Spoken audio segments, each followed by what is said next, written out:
Good morning. I'll try not to cough, but you'll have to pardon me if I do.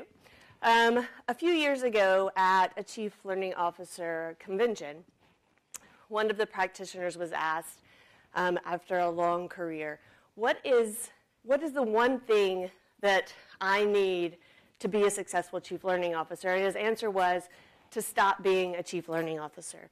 That the number one thing that an HR professional can do to be successful is to get out of the HR profession and to go back and forth, as it were, from academia to the business. And that the more that you can do that and the more that you can go back on the front lines, the better you're going to be as a Chief Learning Officer. And that really resonated with me because I work for an organization that is fanatical about looking at talent and the needs of the business and aligning those two things together. So for me, in my 11 years at the Motley Fool, that has meant I've worked in marketing. I've worked as a Scrum business owner with our tech team. I've worked in product strategy. I've done 3 years as our Chief Learning Officer, and I'm currently running our customer service team.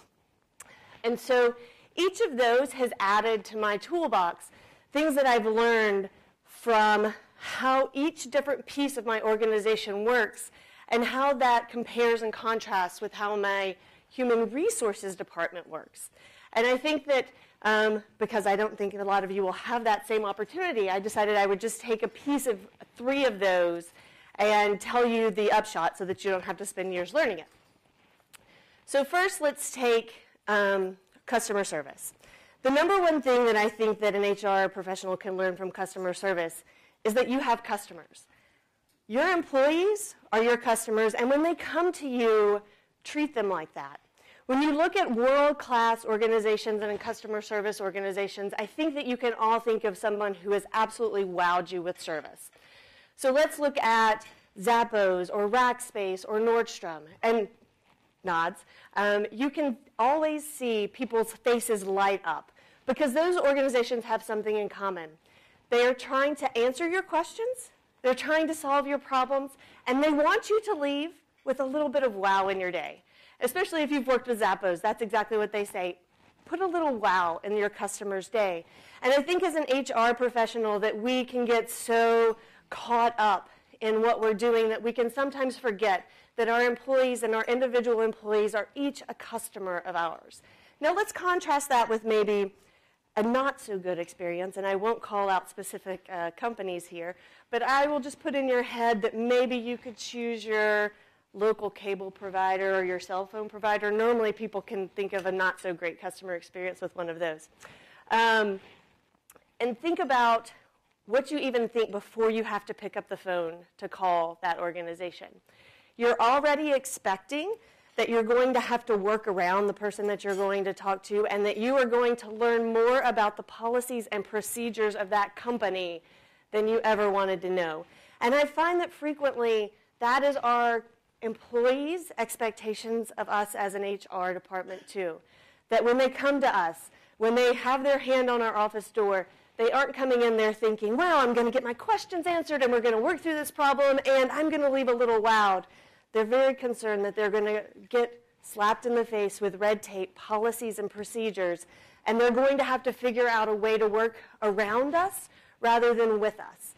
And so the number one thing I think that we can do, and I think that everybody right now has an email on their phone that they can think, this is my customer, how am I going to wow this one person right now? And I think if you can think that today about that one person, that it can kind of carry forward, and it helps you innovate. It helps you be a happier professional, and it will help them also be happier employees.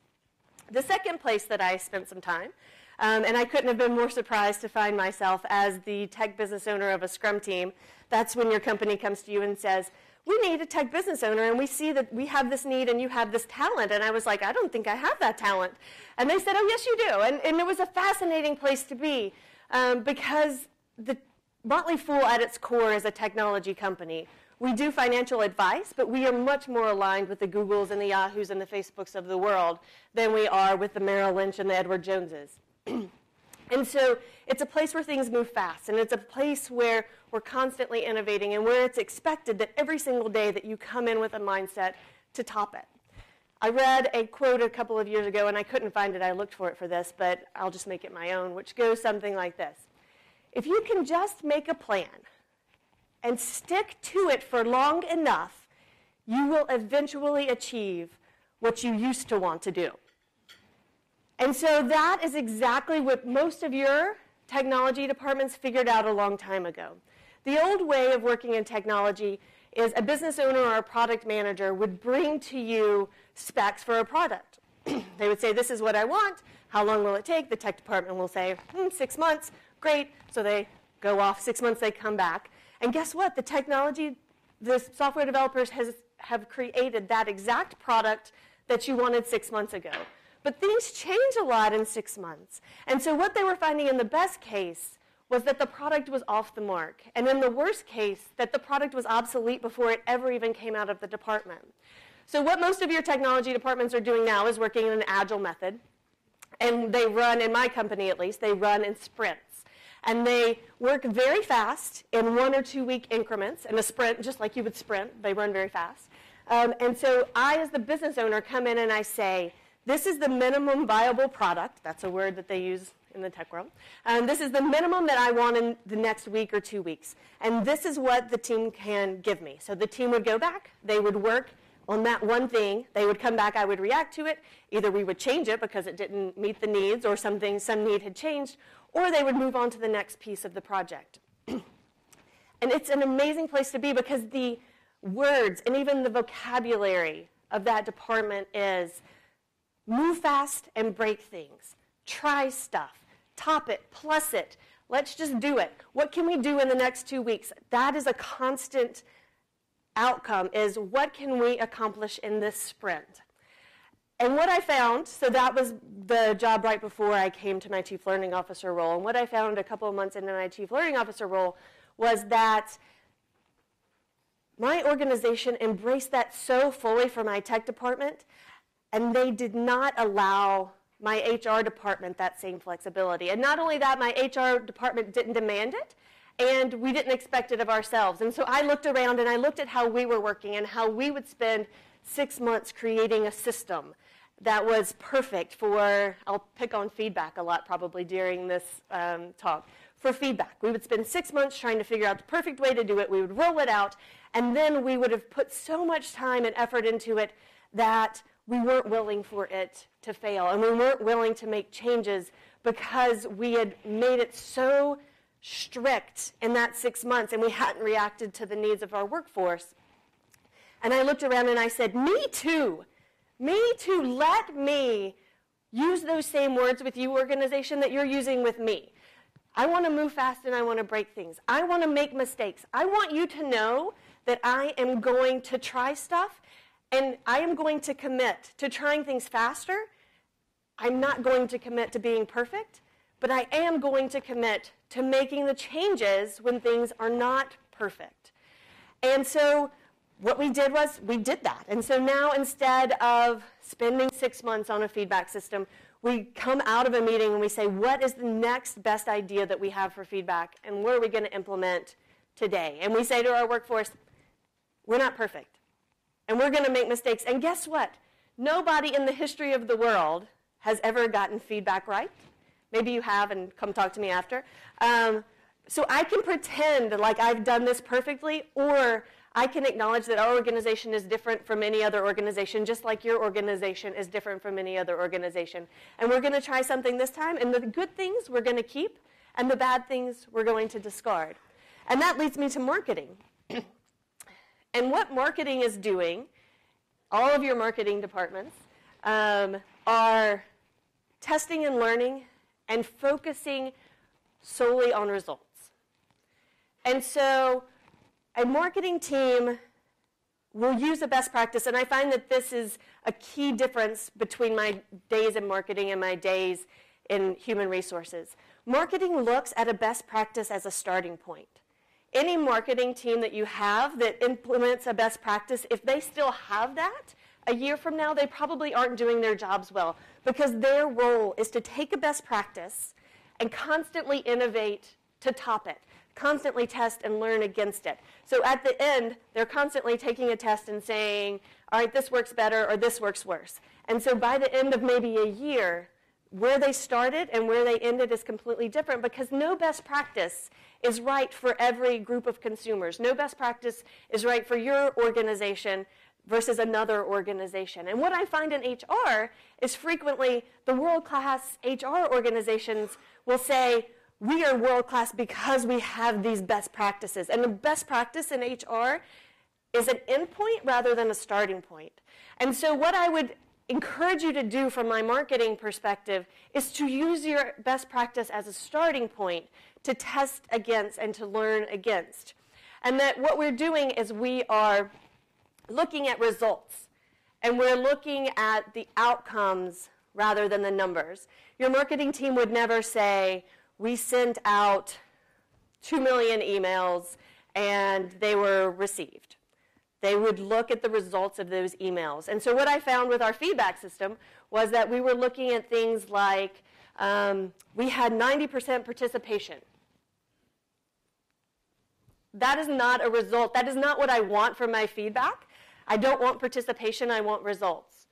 And so we did things by testing and learning. We were in this room the day that we decided we're going to make mistakes. And we were trying to figure out what we were going to roll out 2 months from now. And what we left that room saying was, what are we rolling out today instead? What can we do today that's going to make a difference? What is the one thing that you've always wanted to do and haven't been able to figure out how to do? And since then, so we went out that day and we said, we aren't doing full, how can I not grind my whole organization to a halt to do feedback? Because a manager has to stop and do 3 pages of written words around 6 different employees, and the employee has to do their self-review. And who likes that? Thinking about your customers. Your managers don't like that. Their employees don't like that. And ultimately, it doesn't work, yet we all keep doing it and doing it and doing it because it's what we do. And so instead, we've taken it and somebody in the room said, I wish that people that weren't good at giving feedback never had to give feedback. And who wrote the rule that a manager has to give the feedback?